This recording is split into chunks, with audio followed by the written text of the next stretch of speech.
Khubeka. Miles Khubeka. Who decided to turn the Vuyo's brand into his own version, Watched a beer advert, turn the fiction into a reality. global success of an imaginary Boerewors roll vendor called Vuyo.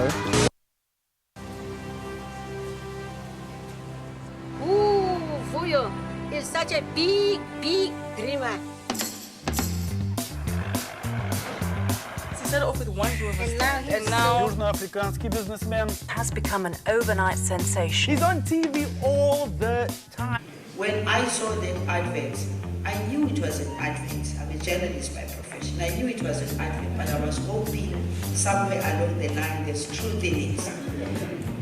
Because I felt it, and also when I saw that advert, I saw the mother who had such a passion for his son who was hoping for the future, and I saw this Vuyo flying to different places and so forth. And I'm happy that Miles. Good morning, everybody. How you guys doing? So, how many of you remember this advert? Oh, cool. So, I'm a systems engineer by training. I was working at Microsoft at the time, had an amazing career, traveled the world, got paid really well. It was fun. But every time I got home, guys, in the township to go see my mom, I would hear the kids going, "Oh, Vuyo is such a big dreamer." I was like, who's this Vuyo guy? I promptly Googled or Binged to discover there was no Vuyo. Totally a fictitious character dreamt up by this advertising agency, I think after smoking some green stuff. So I promptly trademarked it and I became Vuyo from that day on. It's so sad that even my mom now calls me Vuyo. But one of the things that I got asked when I trademarked the brand, started opening restaurants and stuff, people would come up to me and say, "Dude, Miles, I saw exactly the same ad. I even wanted to do exactly what you did, but I didn't."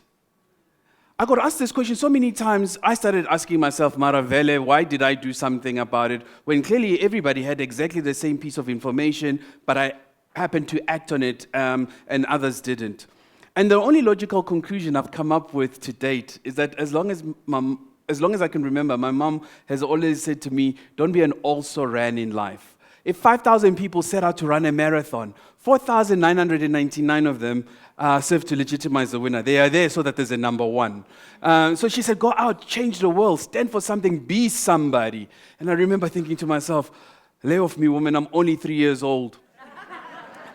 But maybe again, that was a sense of purpose that got stuck with me at a very early age. And I think that's the only thing I can attribute it to. So I quit my high-paying job to go to the local Fourways farmers market to sell Boerewors rolls. I remember telling my mom that I'm quitting this high-paying job to go sell Wors rolls. She was like, "Oh, mtanami, what about medical age and pension?" She really doesn't sound like that. But the point is, this was the same woman who said, go change the world, but now I'm selling Boerewors rolls. She was like kind of disappointed as to why did I turn left instead of right. But an important lesson there I learned was that often people don't do epic stuff. I was going to use a totally different word. Is because of fear. And sadly, it's not even their own fear. This was my mother's fear. Right? And it's one of those things, for whatever reason, I think it gets beaten to us, whether in school or wherever, because we are definitely not born with it. And I can prove it to you. A case study is that when a child learns to walk, they fall on average 17 times an hour. But the kid doesn't go, maybe this walking thing is not for me. I've mastered crawling, it's efficient, right? So at some point, someone beats it out of us. And it's kind of a shame, particularly in a country like South Africa, where we've got abundant in opportunities, because challenge, the inverse opposite side to that is opportunity. So then the second thing I learned is people don't know how to start anything. That's the second reason why people don't do anything. It's fear, number one. The second is they don't know how to start. I studied it to master's level. At no point did I attend a class Start 101. Right? So are you expected to know things when you don't get taught? And in fact, on a side note, one of the things I've now seen even in corporates, which is very, very troubling for me, is that people don't know how to make decisions, which is even like a one that's down the road, which is even a harder one. And I call them escalators. You can see it when you deal with corporates. No one wants to do anything. They're escalated to somebody else, right? And then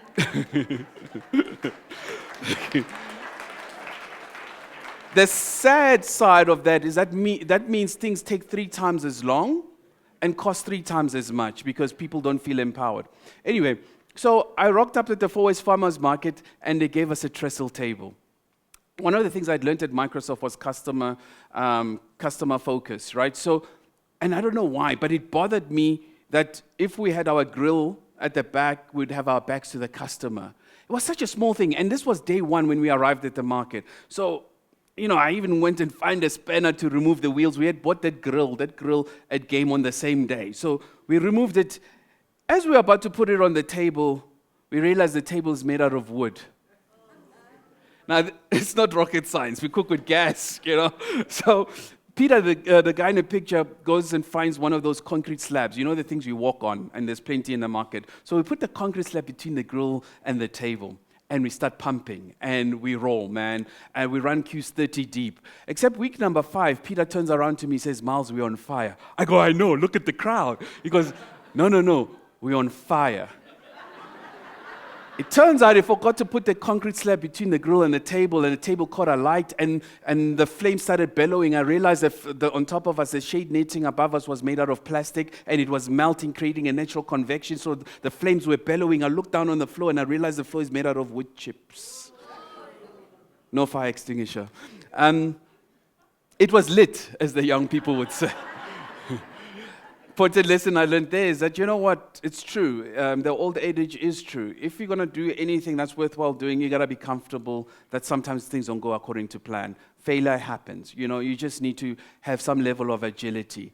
And that's scary, but there's no way around it. You just have to have it, right? So, and then the other thing I learned the hard way. So when I arrived, I'm now a trained chef, but at the time, all I knew about food is that I like eating it, preferably 3 times a day. And so we had our buri roll. This one had my mom's secret recipe, chakalaka, so it pumped. It actually sold quite well. So we added 2 others because you can't just sell one product. And we would improve the one that didn't sell best at the market by taking the money from the 2 that sold well to improve the one that didn't sell well. And I'd learned this at Microsoft, that you don't wait until your product is perfect. You release at 70%. We now call it MVP. Everybody knows about it. At Microsoft, we call it software update. So you basically get your customer to pay for your improvements. And that's exactly what we did. It's a bloody amazing learning. You just get your customers. So we would take their money and improve based on what was selling and what didn't sell. And when we got to this point, we're winning awards. When we got to this version, I think this was our version 7 update. We were winning awards at this point. And we're selling it at 115 rolls per buri roll, right, with fries. $115. Black guy selling 115 rand buri rolls. Go figure. And who knew? All I had to do was sprinkle some sesame seeds. And then the hipsters will love you, man. And the hipsters were like, yo, dude, with their beards and manicured beards. Yo, dude, is it gluten-free? I'm like, bruh, for $115 is whatever you want it to be, right? But of course, you don't start at the market to end at the market. I wanted to stand like this and say, look, I made it. So we found an amazing bricks and mortar store in Braamfontein. I thought we were going to print money here. I mean, when I saw it, I literally heard the angels and their halos, that like the harp sound. And I was like, but for such a great site, why is it available? A red flag thing. So I called the landlord. He says, no, it's available. I'm thinking, but if it's so great, why hasn't Famous Brands already got it? But as an entrepreneur, you have to be positive, right? Sometimes you just have to believe things are preordained for you. It's just an opportunity thing. Otherwise, you would never start anything. And that's exactly what I did. And so we launched it on the 12th of the 12th of the 12th because I'm a systems geek. I thought that's a binary omen, 1, 2, 1, 2, 1, 2. I mean, this is perfect. And we opened the store on the 26th of December. I got 4 snow machines to make it snow because, when you're a systems engineer, when you write your first line of code, it must say hello world. So I needed a hello world moment, so we got snow machines, and this was 2012. So the snow machines were pulling so much power, I kept on tripping the lights. And this is pre-load shedding, and I didn't care because it was overcast, and it was snowing, people were eating poikies, it was just like fantastic. Except on the 27th of December, not a single customer, because the Zulus are back in KZN, the Xhosas are in the Eastern Cape. Braamfontein, there's no one there. So I'm sitting there, my tables are lily white like corporate South Africa, and I'm thinking, oi, how did I get here, right? And my staff is looking at me like, you know? So I called the Sunday Times and I said, listen, would you be interested in hearing about how we made it snow in the middle of an African summer? They went, meh, and they hung up. So I still have nothing to do, so I started writing this article about how we made it snow, and people were eating stews, umushu, and it was packed, and I used the journalist's byline, typefaced it, attached the picture PDF, then emailed it to him. And on that Sunday, in 4 days into our store's operation, I get a call from Roby Brosin, the founder of Nando's. Our store was on the front page of the Sunday Times. Yeah, it was really cool. Thank you. You see this bullet point here? So I wrote everything, including, it even says picture supplied by. This is the only thing the journalist wrote. But he did do some investigative journalism. He called SAB and he said, listen, guys, there's this guy called Miles. He's taken your brand. He's opening restaurants. What do you guys think? And SAB said, well, if he's got the kahunas to do it, good luck. I'm paraphrasing. But the point I learned there was that in life, it is often better to ask for forgiveness than it is to ask for permission. Because had I asked SAB for the permission, the likelihood they would have probably said no. And now that I had done it, it was after the fact, and And then the other thing I learned was that journalists often write negative stories because inkandla kind of lands on your lap. You don't have to go look for it. So negative stories are plenty, right? But your story, the gems, the unique stories are harder to find. So by me writing it, I just made my story as easy as the other story. So when they land on the lap, he has to balance the newspaper from all the negative stuff and put some positive stuff. But what I subsequently learned is that once you're in a media cycle, everybody else picks up the same story and you go into what is called a media cycle. And the cool part was, when I appropriated the SAB brand without compensation, they had spent about 60 million rands on the brand in terms of their advertising. By the time I had finished with all the PR and the marketing that I was invited to, I'd increased their brand equity by another 40 million rand. So I had a 100 million rand brand that I hadn't spent a single cent on advertising on. Then I started meeting some interesting people. That's Sir Richard Branson to you, Rich to me, because, that's how I roll. But Braamfontein was a tough site, right? 4 or 5 months of the year it's closed because it's varsity holidays. And I priced my product wrong. I had priced for student. It turns out my students drink their money, they don't eat it. So definitely priced incorrectly. So you guys, when you are figuring out when things are not going well or you're planning for the next year, they invite you to amazing lehutlas and stretch sessions. So we didn't have the money. We would just huddle around my laptop and we would watch all the old Vuyo's adverts. That's what our stretch session. And it dawned on me that Vuyo started with the cart. So I thought, well, bricks and mortars are it's expensive. It's 3.5 million rands to open a restaurant.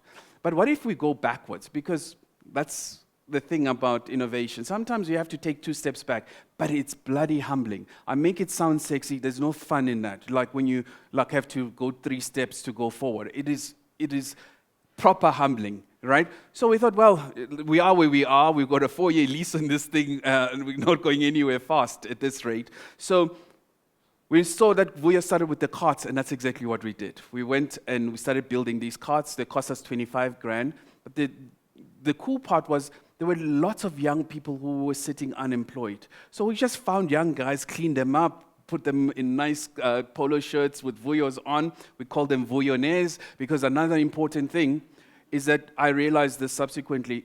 If you build a culture between not only internally with your team or your staff, but with your customers, that they are such a tribe, they have a name. Like Beyonce has the Hive, and Justin Bieber had the Beliebers and so forth. Once you have a tribe, they stick with you. It's like the most amazing thing I discovered. So we had the Vuyonaires that basically worked on the carts. Then we went to big retailers and we said, listen, we see we've got these dodgy guys buying outside your staff. How about we put our guys up front and we'll buy and it's all professional. They said, sweet. And this is in 2013. This is pre-Uber. We had a business model where the team was self-employed. They were making between 50 and 60,000 rands, and they were all entirely self-employed. The boerewors and the rolls were made for us by the retailer because they have a butchery and a bakery, so they would give them the spec so they can make our wors and our rolls, so we kept no stock, and we paid no rent. Holy grail of business models, right? And because everybody was self-incentivized, it worked like a dream. Until the retailer worked out how much we were making, it was like 60 grand times 12. I can take my entire family on holiday with that money. So they kicked us out. But Azulu Makaplan, so I co-founded an association of food trucks called the Mother Truckers. And like, that's a million rand truck, 600K one. My old VW Combi was a 125K truck. We just cut off the roof. It was an old VW Combi because VW stands for Vos or Volkswagen. And so what I would do is I realized, again, maybe it's my systems engineer thinking, I worked out that people stand in a queue because they assume that the guy in front of them must know why the guy in front of them is standing in the queue, right? So I suppose that's why it's called leadership. You know, people are sheep. And so they would stand there, and then I worked out but that there was a drop-off point, and I was around 19, 20 people. So after 20 people, and by the way, they don't stand in a queue this long to buy one. Eventually, when you get to the front, they're buying 4 or 5 because it's been such a long, at $115, right? So it's a cool model. But so what I worked out was that after 20, it was too long, so they would drop off. They would rather go to the empty truck. But here's an important lesson. Energy begets energy. No one goes to an empty anything. Right? So by virtue of having this queue, people would stay. So I would whistle to my team lead based on where we were. If so, people were above 20, I would whistle to him to speed it up and bring it to around 20. And then I would whistle. If it was below 20, I would whistle to him and he would slow it down. Our queue always remained around 20.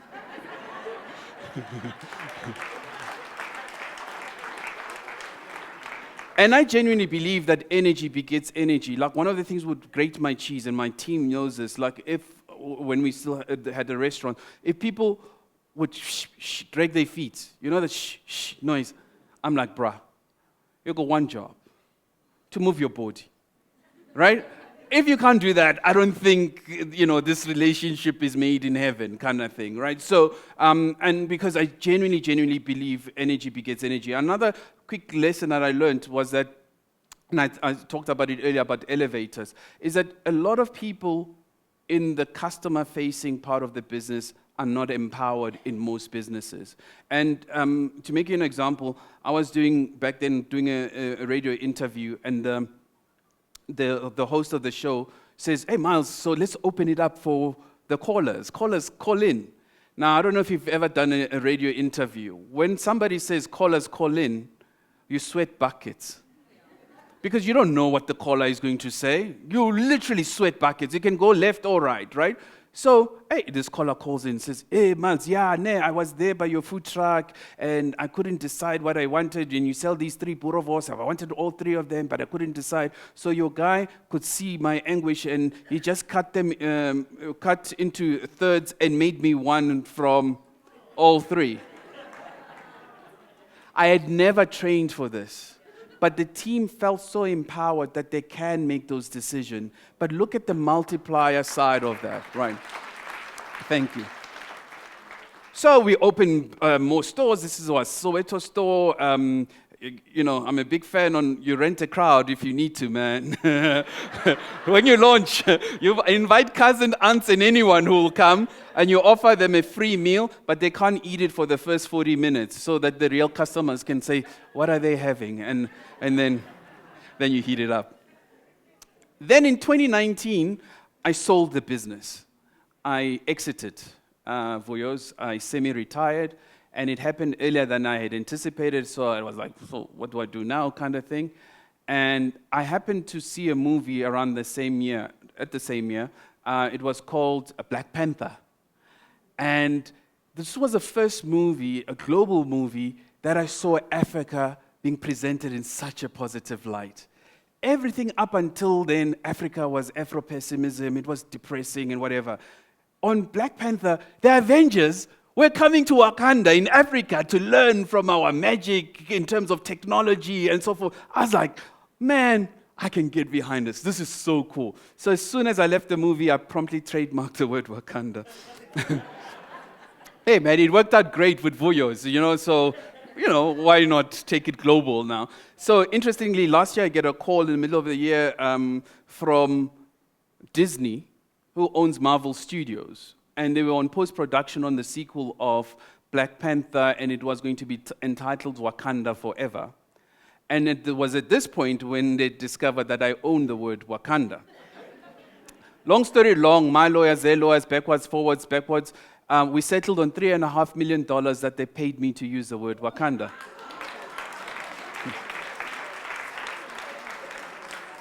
I'm kidding. Or am I? It's called NDA, people. And I'm hoping you are starting to see a pattern here, right? And that was the first part of my talk called entrepreneurial mindset. And it's called mindset for a reason, because I believe you can teach it. It's like, how when you like a car, all of a sudden you start seeing it everywhere. It's a trigger. You can set it. Opportunities are hidden in plain sight. They are there. It's one thing to see it, the other thing is to execute on that, right? And it's not rocket science, and you don't have to be clever, it's entirely doable. I think I've demonstrated that part. But that was on the entrepreneurial mindset. What I've subsequently discovered is that entrepreneurial mindset, while it's great, it teaches you to look at things like with your hand in front of you, like this. You see what's close to you, and it makes sense because it's first-hand experience. But once you start moving your hand away, you realize it's connected to an arm and a body, that you are actually in a broader ecosystem. And that's what change makers' mindset is about. And that's what I'm quickly going to talk to you about now, if that's okay.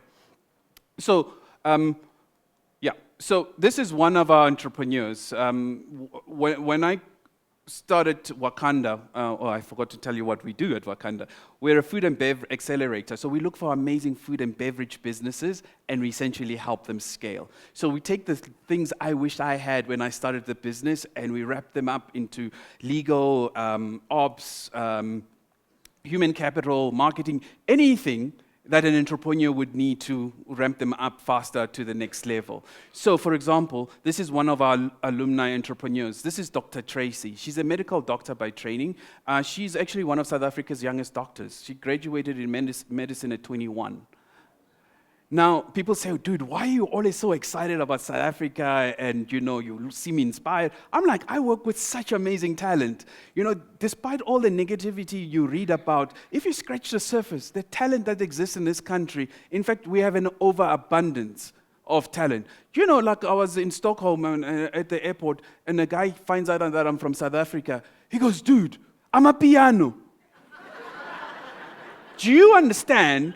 We have an entire music genre that we've exported. That's a country I'm proud to call home, right? So, and that's the stuff you know about. Now think about the stuff you don't know about, like a Dr. Tracy. So her gogo in Limpopo told her that, if you ground baobab seeds and amarula seeds, it makes this amazing powder. It's like a butter. And so she applied her Western medical training to her indigenous knowledge, and she makes this amazing plant-based desserts. Can't call them ice cream because it doesn't have dairy. But it turns out a lot of black people are lactose intolerant, and it presents in all sorts of things, and they don't even know about it, right? So, and her product the world is clamoring for it, but South Africans don't even know about it. It's almost like you have to be successful elsewhere before South Africans take you seriously. Sad but true. So another one of our entrepreneurs, in fact, this is Dr. Tracy. Her dessert, the ice cream, is called Mali. It's named after her son, Mali. This is her going to see the product on shelf for the first time. And I can't tell you how hard it is to get the product listed in South Africa, or more importantly, to keep it there. So this was her first time going to see her product with her son on shelf. I should do it.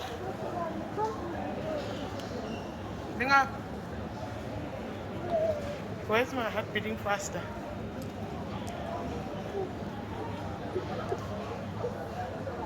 Oh my gosh.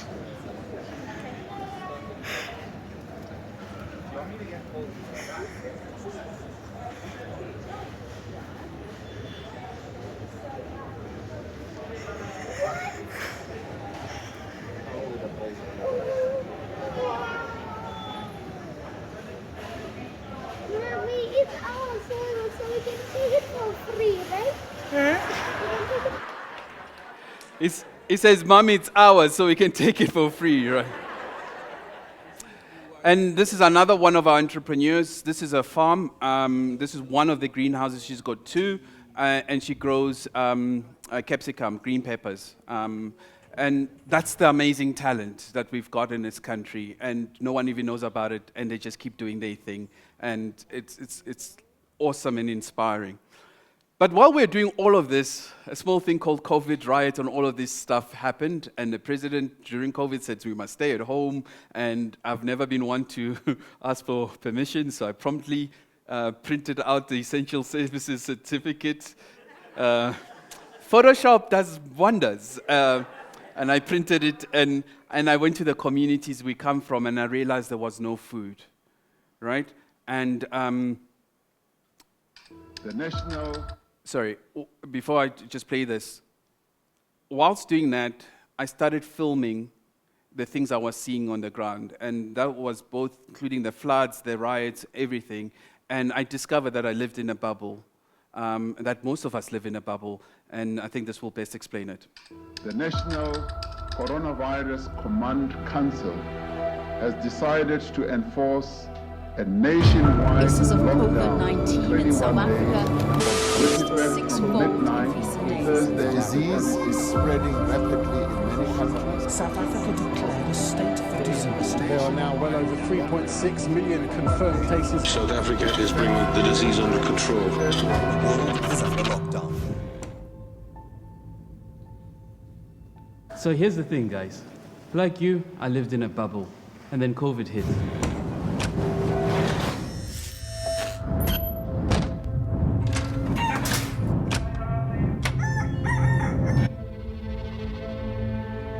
Coming to you from South Africa. According to the World Bank, this is the most unequal society in the world as measured by the Gini coefficient. An African proverb says, a child that is not embraced by its village will burn it down to feel its warmth. That's exactly what happened. I'm in Alex, and as you can see behind me, the township is on fire. It's on fire because people are hungry. Scenes reminiscent of the 1976 uprisings. Shops were looted. One or two people were also injured. The situation has changed for the worse. A new charter is being written for the people of the world. And by whatever means the problem is tackled, a better level of health and nutrition must and will be achieved.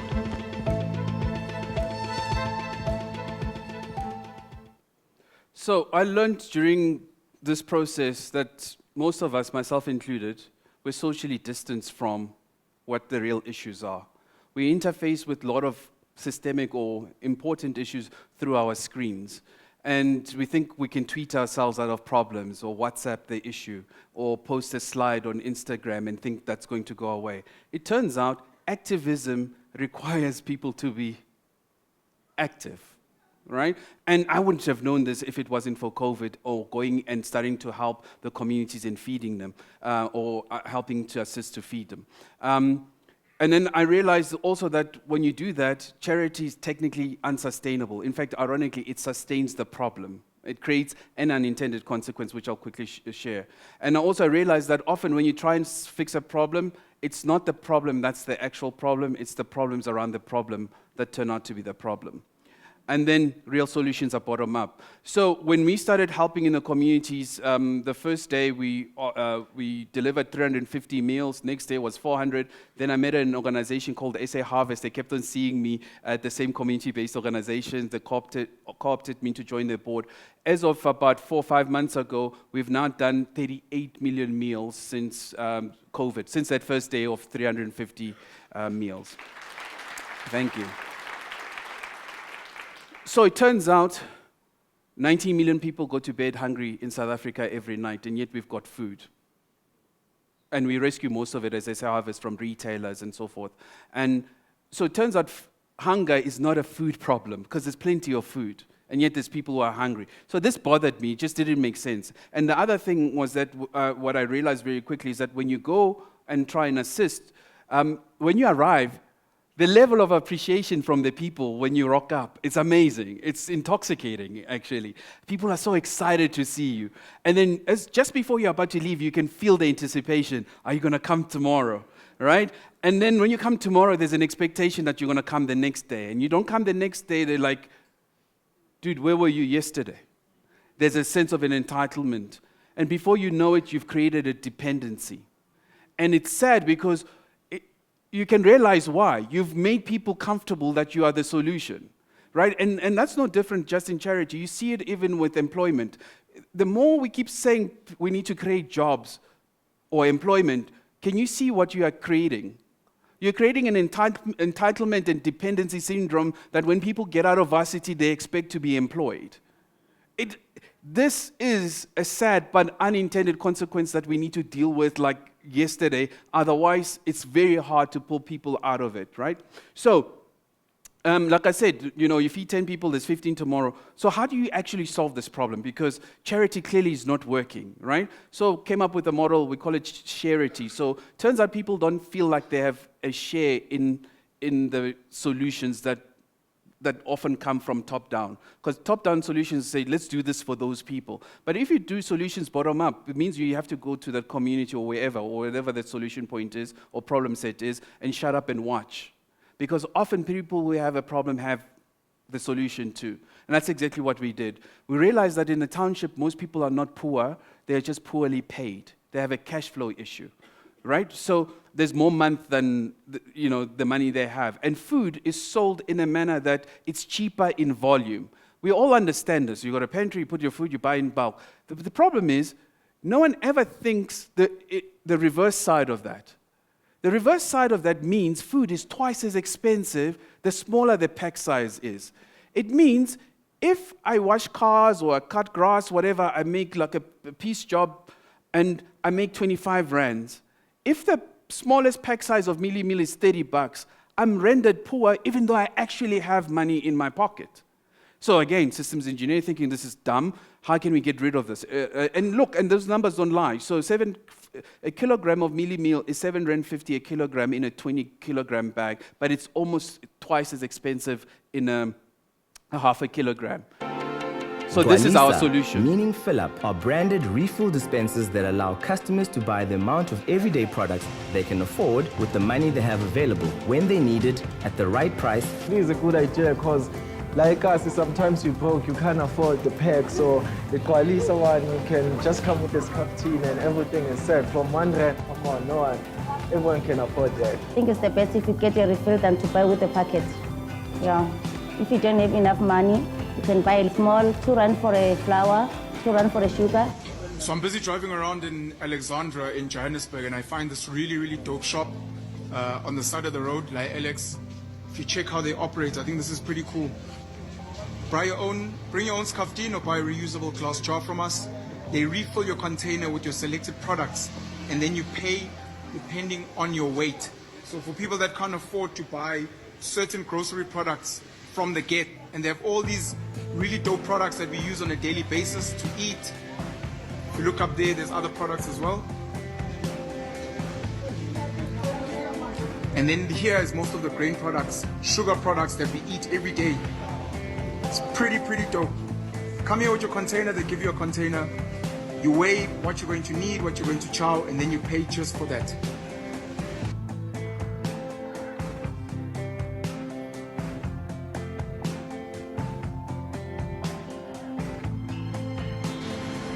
These are the type of businesses that we need in SA that are driving the country forward.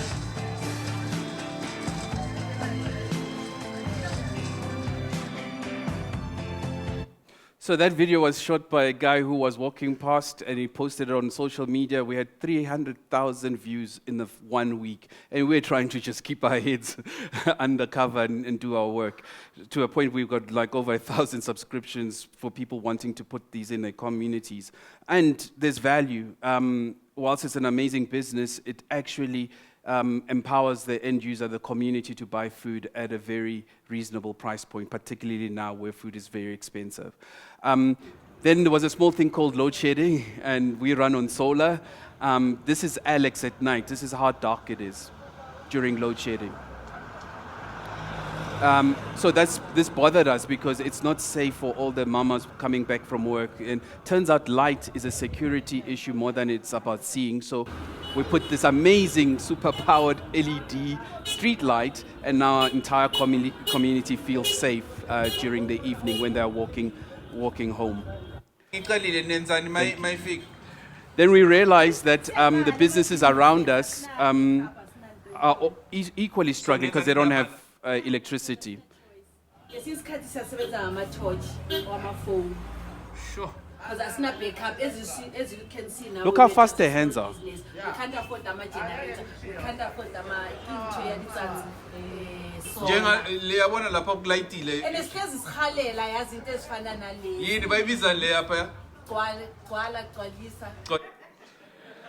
So we've all been taught to accept the things we can't change. I'm more of the opinion that we should change the things we can't accept. So I couldn't accept that the businesses around us were struggling while we were all lit up. And it's like eating a nice juicy burger and everybody else's lips are dry.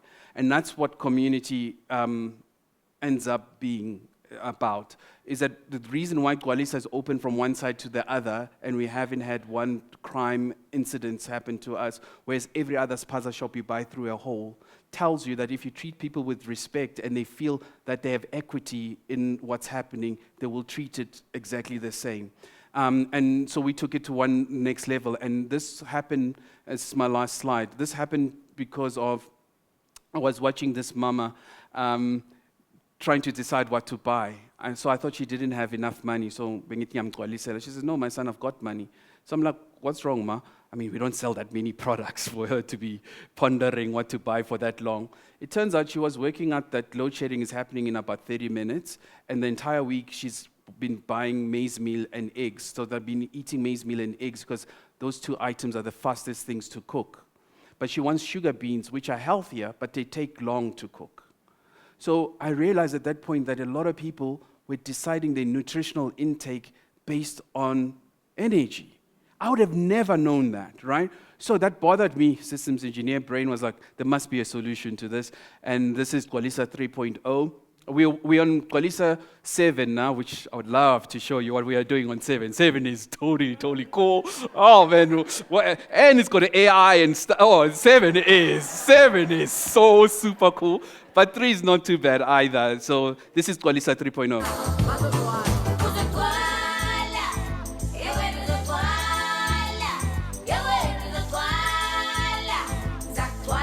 You can lower the volume for me? So what do we do in Gwalisa 3? We've increased our solar panel range, and we find young unemployed people, we train them as installers, and they can clean and wash solar panels. Turns out, that's a big business if you can get guys who just clean solar panels because they lose the strength when they're dirty they get. So Gwalisa.lit is we allow our customers around the block where Gwalisa is to buy load shedding electricity. We call load shedding hour for 5 Rand for lights and 10 Rand with plugs. So it's so cool that all the houses around us are now lit from our power, and we're like a microgrid essentially, which is cool because Sandton across the road will be dark during load shedding, and us here, we're like, So this is Mapule, the person who runs Twalisa, who owns it. It's on her property. She's been running a community-based organization for the last 30 years, feeding the community with no money. And now with Twalisa, she's got an incremental revenue stream now that she has a way to generate an income. And that's her with the daughter. Just amazing to watch people, the dignity that it comes with. And so this has been amazing to watch. So with that, I'd like to say, don't be an also-ran in life, go out and change the world, as my mom would say. Thank you very much. Thank you. Oh, wow. I got to take a picture. Oh, man. Oh, awesome. Thank you very much, everybody. Oh, this is so cool.